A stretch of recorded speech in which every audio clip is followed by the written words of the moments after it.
আমরা তাহলে আমাদের পড়ার প্রথম টপিকটা শুরু করি। প্রথমে কি ছিল একদম, যে স্থির অবস্থা কি আর গতি অবস্থা কি। তাহলে স্থির অবস্থাটা একটু শিখি। ধরো কোনো একটা গাড়ি, সে চলতেছে না, পার্কিং লটে দাঁড়ায় আছে। এটা কিন্তু ফুটবল না, গাড়ি চিন্তা করো, মনে মনে গাড়ি চিন্তা করো। এখন তোমার হাতে একটা ঘড়ি আছে, তুমি সময় দেখতেছো যে সেকেন্ডের কতটা ঘুরতেছে, মানে কি সময় কিন্তু যাইতেছে, সামনে আগাইতেছে। একটা 1 বাজে, একটা 2 বাজে, একটা 3 বাজে, সময় কিন্তু আগাইতেছে। কিন্তু এই গাড়িটা যেখানে দাঁড়ায় ছিল সেখানেই বসে আছে না। তাহলে সময় যতই সামনে যাইতেছে, সে কি তার অবস্থানে পরিবর্তন করতেছে? সে যেখানে বসে ছিল গাড়িটা সেখানেই বসে আছে। তাহলে আমি স্থির অবস্থা কিভাবে বলতেছি? যে সময়ের সাথে সাথে এই বস্তুর যদি অবস্থানে পরিবর্তনটা না হয়, তাহলে এই বস্তুটা কি আছে? স্থির আছে। না, স্বাভাবিক চোখে তো স্থির, জাস্ট এটা সংজ্ঞা বললাম। এই ফিজিক্সের ভাষায় আসলে স্থির অবস্থাটা চিন্তা করি কি সময়ের সাথে সাথে সময় যাইতেছে, কিন্তু এই বস্তু তার অবস্থান যেখানে ছিল সেখানে বসে আছে, তার মানে অবস্থানে পরিবর্তন করতেছে না। এটা তার স্থির অবস্থা। আর গতিশীল অবস্থা কি হবে তাইলে? কি গতি। তাহলে এবার একটা গতিশীল গাড়ি চিন্তা করি, গাড়িটা এবার রাস্তায় চলতেছে। তাহলে সেম একটা গাড়ি আমি দেখলাম, আমার হাতে কি আছে? ঘড়ি আছে। তাহলে দেখলাম যতই সময় যাইতেছে এই গাড়িটার এখানে থাকতেছে না, আস্তে আস্তে সামনে মুভ করতেছে। এই গাড়ি কিছুক্ষণ পর এখানে চলে আসছে, আরো কিছুক্ষণ পর এখানে চলে আসছে, আরো কিছুক্ষণ পর এখানে চলে আসছে, আরো কিছুক্ষণ এভাবে চলে আসছে, এভাবে সে সামনে মুভ করতেছে, তাই না? তাহলে সময় যত যাইতেছে, আমি ঘড়িতে টাইম দেখতেছি, সময় যত যাইতেছে, সে এখানে ছিল কিছুক্ষণ, সে এখানে ছিল কিছুক্ষণ, তারপর এখানে আসছে, তারপর এখানে আসছে, সে বারবার অবস্থানে পরিবর্তন করতেছে কিন্তু। তাহলে এটাই তো তার গতিশীল অবস্থা। তাহলে গতি কি? সময়ের সাথে সাথে সময় সামনে যাইতেছে, তাহলে বস্তুর অবস্থানও পরিবর্তন করতেছে। এটাই গতিশীল অবস্থা। আমরা কিন্তু কমন সেন্সও জানি, তাহলে এত আলোচনা করলাম কেন? কারণ একটু ফিজিক্সের ভাষায় একটু শিখলাম আসলে গতি কি, স্থির। তাহলে স্থিরকে যদি লিখি যে সময়ের সাথে বস্তুর অবস্থান পরিবর্তন না হলে, বস্তুর অবস্থান পরিবর্তন না হলে। আর গতিশীল অবস্থা কি হবে তাইলে? সময়ের সাথে বস্তুর অবস্থান পরিবর্তন হইতেছে কন্টিনিউয়াস, তাহলে গতিশীল অবস্থা কি? সময়ের সাথে বস্তুর অবস্থান পরিবর্তন হলে তাকে আমরা কি বলতেছি? গতিশীল অবস্থা। এখন যখনই এই বস্তুর গতি থাকবে, তখনই বলছিলাম তার কি কি প্রপার্টিস থাকবে? তার অবশ্যই একটা বেগ থাকবে, সে কিন্তু একটা নির্দিষ্ট স্পিডে যাইতেছে, ওই স্পিডটাকে আমরা বেগ বলতেছি ফিজিক্সের ভাষায়। তাহলে যখনই কোনো একটা বস্তু গতিশীল থাকবে, তার বেগ থাকবে, তার ত্বরণ থাকবে, ত্বরণ কি সামনে আমরা শিখবো। তার স্মরণ থাকবে, এই স্মরণ জিনিসটাকে মনে করবো দূরত্ব, দূরত্ব মানে স্মরণ। একটু বেসিক ডিফারেন্স আছে, ওটা আমরা লাস্টে যা শিখবো। আপাতত মনে করবো স্মরণ আর দূরত্ব সেম জিনিস। তাহলে তার স্মরণ আছে, স্মরণ মানে কি? সে কিন্তু একটা দূরত্ব অতিক্রম করতেছে, সে ছিল এখানে, সে আসছে এখানে, তাহলে টোটাল একটা দূরত্ব অতিক্রম করছে না? এইটুক দূরত্বকে আমরা বলতেছি কি? স্মরণ। কতটুকু দূরত্ব অতিক্রম করছে। তাহলে এই জিনিসপত্রগুলো তার থাকবে, এই প্রপার্টিসগুলো নিয়ে ফার্দার আমরা আলোচনা করব। তাহলে আমাদের 1 নম্বর শেষ। আমরা স্থির অবস্থা কি শিখছি, আমরা গতি অবস্থা কি এটাও শিখছি। এবার আমাদের শিখার পালা কি? যে গতিশীল অবস্থার প্রপার্টিসগুলো কি? বেগ। এই বেগ জিনিসটা কি? তো একটা গাড়ির এক্সাম্পল দিয়ে বলছিলাম, গাড়ির এক্সাম্পলটা চিন্তা করি। তাহলে গাড়ি, এটা তোমার হাতে ঘড়ি আছে, তো তুমি দেখলা কি গাড়িটা 1 সেকেন্ড পর এখানে চলে আসছে। তুমি ঘড়িতে দেখলা গাড়িটা শুরুতে এখানে ছিল, 1 সেকেন্ড পর সেখানে চলে আসছে। তাহলে এখান থেকে এখানে আসতে তার সময় কত লাগছে? 1 সেকেন্ড। আর এইটুক সময়ের মধ্যে সে কতটুকু দূরত্ব অতিক্রম করছে? 5 মিটার। এটা আমি অবজার্ভ করলাম, একটা গাড়ি যাইতেছে, এটা আমি অবজার্ভ করলাম যে 1 সেকেন্ড পরে দেখলাম সে 5 মিটার দূরত্ব অতিক্রম করছে। আরেকটা অবজার্ভ করি, দেখলাম আরো 1 সেকেন্ড পরে সে এখানে চলে আসছে। তাহলে আরো 1 সেকেন্ড পর সে আবার কতটুকু দূরত্ব অতিক্রম করে? 5 মিটার অতিক্রম করে। এভাবে কন্টিনিউয়াস আমি অবজার্ভ করতেছি তার বার, আবার 1 সেকেন্ড পরে চিন্তা করতেছি, আবার 1 সেকেন্ড পরে সেখানে চলে আসছে, আবার কতটুকু দূরত্ব অতিক্রম করছে, আবার 5 মিটার দূরত্ব অতিক্রম করে। তো তোমাকে যদি একটা কোশ্চেন আস্ক করি আমি, যে এই গাড়িটা 1 সেকেন্ডে কত মিটার করে আগাইতেছে, এটা কি দূরত্বই তো, যে কতটুকু দূরত্ব অতিক্রম করতেছে 1 সেকেন্ডে, ফার্স্ট করে বলবা 5 মিটার। এই যে 1 সেকেন্ডে 5 মিটার করে দূরত্ব অতিক্রম করতেছে, এইটাই এই বস্তুর বেগ।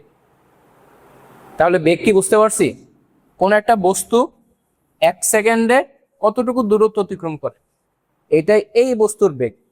তাহলে আমি কি বলতে পারি, গাড়িটির বেগ কত, 5। অবশ্যই একটা একক লাগবে, এই এককটা কি হবে আমরা পরে জানতে পারবো, আপাতত মনে করি গাড়ির বেগ কি 5। তাহলে এই 5 দ্বারা বুঝাইতেছে কি, এই গাড়িটা 1 সেকেন্ডে 5 মিটার করে দূরত্ব অতিক্রম করে, এটাই বেগ। তাহলে সংজ্ঞাটা কি হবে, সংজ্ঞা যদি দেই, কিসের সংজ্ঞা, বেগের। যে কোনো বস্তুর 1 সেকেন্ডে সরণের পরিবর্তনকে বেগ বলে, বলতে পারি না। 1 সেকেন্ডে সরণের পরিবর্তন ঘটতেছে কত, 5 মিটার। তাহলে কোনো বস্তুর 1 সেকেন্ডে সরণের পরিবর্তনকে ওই বস্তুর বেগ বলে, ওই বস্তুর বেগ বলে। বুঝতে পারছি বেগ জিনিসটা কি, যে 1 সেকেন্ডে বস্তুর সরণের পরিবর্তন হইতেছে কত, 5 মিটারই তো পরিবর্তন ছিল, আগে এখানে আসছে ছিল, তারপরে এখানে আসছে, তো পরিবর্তন কতটুকু হয়েছে, 5 মিটার। তাহলে 1 সেকেন্ডে সরণের পরিবর্তন 5 মিটার, আর এটাই তার বেগ 5। এবার বেগের একটা ফর্মুলা আমরা শিখব, একটা খুবই ফেমাস একটা ফর্মুলা আছে, কি, S = VT। এটা কিসের ফর্মুলা, সরণ আর বেগের একটা সম্পর্কিত ফর্মুলা। এখন এই ফর্মুলাটা আসে কিভাবে, এটা আমরা শিখব। তাহলে একটু অবজার্ভ করি, যে কোনো একটা বস্তু ধরো কত 5 সেকেন্ড পর এখানে আসছে, কি ধরলাম, এই বস্তুটা 5 সেকেন্ড পর এখানে চলে আসছে, কারণ 5 সেকেন্ড পরে সে কতটুকু দূরত্ব অতিক্রম করছে এটা আমি জানতে চাইতেছি। কতটুকু দূরত্ব অতিক্রম করছে, ধরি 40 মিটার। বুঝছি, যে কোনো একটা বস্তু 5 সেকেন্ডে এখানে ছিল, 5 সেকেন্ড পর এখানে চলে আসছে, তাহলে 5 সেকেন্ডে কতটুকু দূরত্ব অতিক্রম করে, 40 মিটার। এখন আমি জানতে চাইতেছি কি, এই বস্তুর বেগ কত, এটা আমি জানতে চাইতেছি। তাহলে বেগ শিক্ষা আসছি, 1 সেকেন্ডে কতটুকু দূরত্ব অতিক্রম করে, এটাই তো বেগ। তাহলে ওইকে কিরকম করে দিই, যে 5 সেকেন্ডে দূরত্ব অতিক্রম করে, যতটুকু দূরত্ব অতিক্রম করে এটাই তো সরণের পরিবর্তন, এটা কত, আমার 40 মিটার। তাহলে আমার বেগ কি, বেগ জানতে চাইছি আমি, এই বস্তুর বেগ কত, বেগ কি 1 সেকেন্ডে কতটুকু দূরত্ব অতিক্রম করে, আমার কি 5 সেকেন্ডে লাগবে না, আমার লাগবে কি 1 সেকেন্ডে। তাহলে অতএব 1 সেকেন্ডে দূরত্ব অতিক্রম করে, সেটা কত হবে, 40/5 এত মিটার, বা আচ্ছা এককটা কাইটা দেয়া আপাতত, 8 আসবে। তাহলে এই বস্তুর বেগ কত, 8। তাহলে এটাই তো বস্তুর বেগ। বুঝতে পারছি, তাহলে আমরা বেগ কিন্তু চাইলে এই ঐকিক নিয়মে করতে পারি, কিন্তু এগুলো বাচ্চাদের নিয়ম, আমরা বাচ্চাদের মতো এই ঐকিক নিয়ম বারবার করব না, আমরা এটাকে একটা শর্টকাট ফরম্যাটে নিয়ে আসছি। এই যে এই ফর্মুলাটা S = VT, এটাকে আমরা এখানে নিয়ে আসছি ফর্মুলা। আসলে এই ফর্মুলাটা দিয়ে যদি এই ম্যাথটা করতে চাই, এখানে এই S এটা মানে বুঝাইতেছে দূরত্ব, আমরা কি করতেছি, এই ম্যাথটাই আবার এই ফর্মুলা খাটায় করতে চাইতেছি, দেখে কি হয়। তাহলে S মানে কি, দূরত্ব, V মানে বুঝাইতেছে বেগ, আর T মানে বুঝাইতেছে কি, সময়, টাইম। এখন এই ম্যাথটাই আমি এই ফর্মুলা দিয়ে করতে চাই, আমার কি জানতে চাইছে, এই বস্তুর বেগের মানটা জানতে চাইছে, তাই না। তাহলে আমার কি লাগবে, V লাগবে। তাহলে VT এক পাশে আনি, বাকি সব অন্য পাশে পাঠাই দিই, তাহলে V সমান কত আসতেছে, S/T। এই যে V = S/T পেয়ে গেছে। তাহলে এই S মানে ছিল কি, দূরত্ব, বস্তুটা কতটুকু দূরত্ব অতিক্রম করে, 40, দিলাম 40। T কত সময় লাগছে, 40 মিটার দূরত্ব অতিক্রম করতে 5 সেকেন্ড, / 5। তাহলে ভি এর মান কত আসতেছে? 8 আসতেছে। তাহলে এই ম্যাথটা ঐকিক নিয়ম করলেও যেভাবে আসে, এই ম্যাথটা কিন্তু ফর্মুলা দিয়েও কিন্তু একই মান আসবে, কারণ ঐকিক নিয়মটাকে আমরা ফর্মুলা সাজাইছি। তাহলে এই ঐকিক নিয়ম বারবার এই যে বাংলা কথা লেখা লাগতেছে, অনেক বাংলা কথা লেখা লাগতেছে। আমরা যখন আরো অ্যাডভান্স হবো তখন যত এই বর্ণনা অ্যাভয়েড করা যায় আমরা পড়বো। এই জন্য আমরা কি করছি, এই বর্ণনা যেন অ্যাভয়েড করা যায় এটাকে আমরা ফর্মুলা আকারে নিয়ে আসি। যার ফলে কি হতেছে, আমাকে এখানে আর বাংলা কথা লেখা লাগতেছে না, কিন্তু এই জন্য আমরা ঐকিক নিয়মে না করে ফর্মুলা নিয়মই করবো। ফলে কি হবে, এই বর্ণনাগুলো লেখা লাগবে না। এখন সুন্দরভাবে করে তো ফেলছি যে S is equal VT, V এর মান এসে পড়ছে। তাহলে এই ফর্মুলাটা আসলো কই থেকে? আকাশ থেকে তো আর পড়ে নাই, কিভাবে তো আসছে, প্রমাণ করে। আমাদের এখন মেইন কাজ কি হবে, এই এস ইজ ইকুয়াল টু ভিটি এটা আসছে কিভাবে ওইটা প্রমাণ করা। তাহলে আসি প্রুফ। কিসের প্রুফ? এই এস ইজ ইকুয়াল টু ভিটি, এটা আমরা প্রুফ করব। তাহলে ধরে নেই সেম একটা সিনারিও আগাই। এই একটা বস্তু একটা নির্দিষ্ট সময় এখানে চলে আসছে, কত সময় আমরা জানি না, ধরে টি সেকেন্ড সময়। একটা নির্দিষ্ট সময়, কত সময় জানি না, ধরে নিছে এটা কত সময়, টি সময়। এখন 2 সেকেন্ড হইতে পারে, 3 সেকেন্ড জানি না, যে কোনো সময় হইতে পারে, এই জন্য টি সেকেন্ড ধরে নিছি। তাহলে টি সেকেন্ড সময় সে কতটুকু দূরত্ব অতিক্রম করে, এতটুকু, এটাও আমরা জানি না, যে কোনো কিছু হইতে পারে, ধরে নেই এস মিটার। তাহলে টি সেকেন্ডে সে এস মিটার দূরত্ব অতিক্রম করে। তাহলে আমরা জানতে চাইতেছি কি, এই সিনারিও থেকে এই বস্তুর বেগ, এই বস্তুর বেগ কত। এখন এই বেগ জিনিসটাকে আমরা ভি দ্বারা প্রকাশ করি। আমরা বারবার বাংলায় বেগ না লিখা আমরা ভি লিখ, ভি মানে বেগ বুঝাইতেছে। ওই যে ফিজিক্সে যত বর্ণনা অ্যাভয়েড করা যায়, তাহলে বেগ না লিখা আমরা এখন থেকে কি লিখবো, ভি। ভি কেন আসছে? এই বেগের ইংলিশ নাম হলো ভ্যালোসিটি। ভ্যালোসিটির ভিটা আসছে এখানে। তাহলে ভি মানে এখন থেকে কি বুঝবো, বেগ। ভি মানে বেগ। তাহলে আমি বেগ কত এটা না বলে আমি সরাসরি কি বলবো, V is equal to what. এটা মানে বুঝাবে যে এই সিনারিও থেকে বেগের মানটা কত। আমার কি হইতেছে, আর বাংলা কথা লেখা লাগতেছে না। তাহলে এখান থেকে আমার সিনারিও থেকে কি বলছে, যে বেগের মানটা কত। তাহলে বেগ কি, 1 সেকেন্ডে কতটুকু দূরত্ব অতিক্রম করে, এটাই বেগ। তাহলে আসি এখানে কি দেওয়া আছে এটা একটা লিখি। এখানে কি লেখা আছে, টি সেকেন্ডে সে 1 মিটার দূরত্ব অতিক্রম করে। তাহলে টি সেকেন্ডে যায় কতটুকু, 1 মিটার।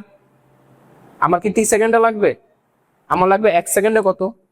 তাহলে 1 সেকেন্ডে যাবে কতটুকু, এস বাই টি। তাহলে এস বাই টি এটা কিসের মান, এই বস্তুটা 1 সেকেন্ডে কতটুকু দূরত্ব অতিক্রম করে, এটাই তো এস বাই টি বুঝাইতেছে। তাহলে এই এস বাই টি এর মানটাই তো বেগ, তাই না? এস বাই টি কি বুঝাইতেছে, 1 সেকেন্ডে কতটুকু দূরত্ব অতিক্রম করে। তাহলে এস বাই টি এটা মানে তো বেগ। তাহলে কি পাইলাম আমরা, S by T is equal to V. V আর টি তো আর গুণ করে দেই, তাহলে এস ইজ ইকুয়াল টু কি, পিটি বলা যায়।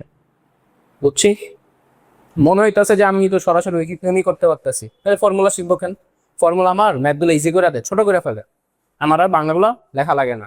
এই জন্য আমরা এখন থেকে ফর্মুলা অ্যাপ্লাই করবো, নট ঐকিক নিয়মই করবো। কি হয়, আমার বাংলা কথা লেখা লাগবে না, ম্যাথগুলো ছোট হিসেবে। শুরুতে হয়তো একটু কমপ্লেক্স থাকবে, আস্তে আস্তে প্র্যাকটিস হয়ে গেলে তখন দেখবার বলবা, চিন্তা করা লাগবে না, জাস্ট দেখবার বলবা। তাহলে কি দেখলাম, একটা ফর্মুলা দেখলাম, এস ইজ ইকুয়াল টু ভিটি, এটা কিভাবে আসছে।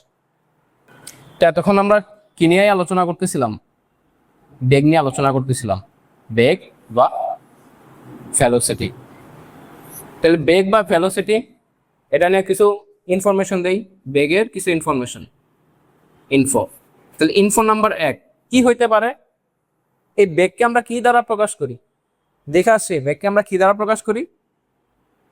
তাহলে বেগকে প্রকাশ করি কি, ভি দ্বারা প্রকাশ করি, ভি দ্বারা।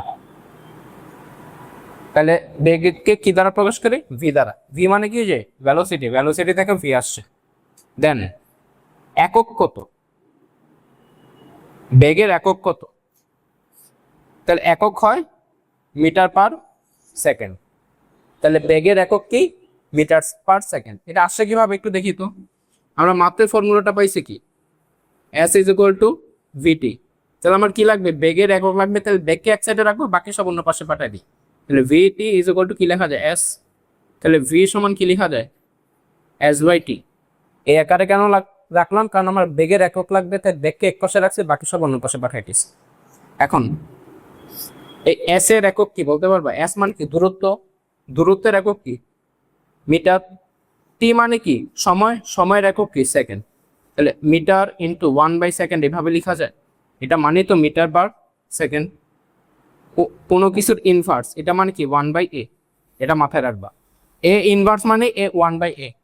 দেন 5 ইনভার্স, এটা মানে কি? 1/5। তাহলে 1/5 কে 5 ইনভার্স লিখতে পারি। সেম 1/s, এটাকে কি লিখতে পারি? S inverse. তাহলে বেগের একক কি হইতেছে? Metre per second.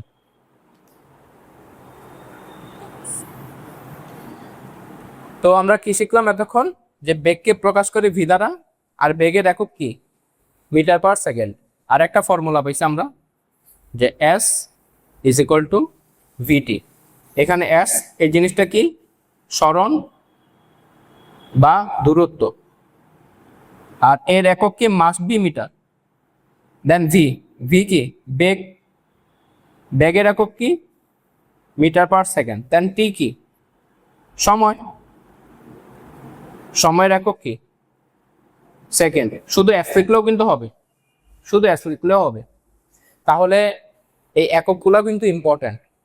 সরণকে must be মিটারেই convert করতে হবে। যদি কিলোমিটারও থাকে, আমরা মিটারে কনভার্ট করে কিন্তু করতে হবে। বেগের মান মিটার পার সেকেন্ডে নিতে হবে।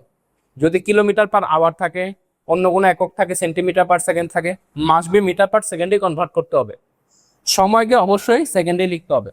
সময় যদি 2 ঘন্টা 3 ঘন্টাও দেয়া থাকে, সময়কে মাস্ট বি কিসে কনভার্ট করবা? সেকেন্ডে কনভার্ট করতে হবে।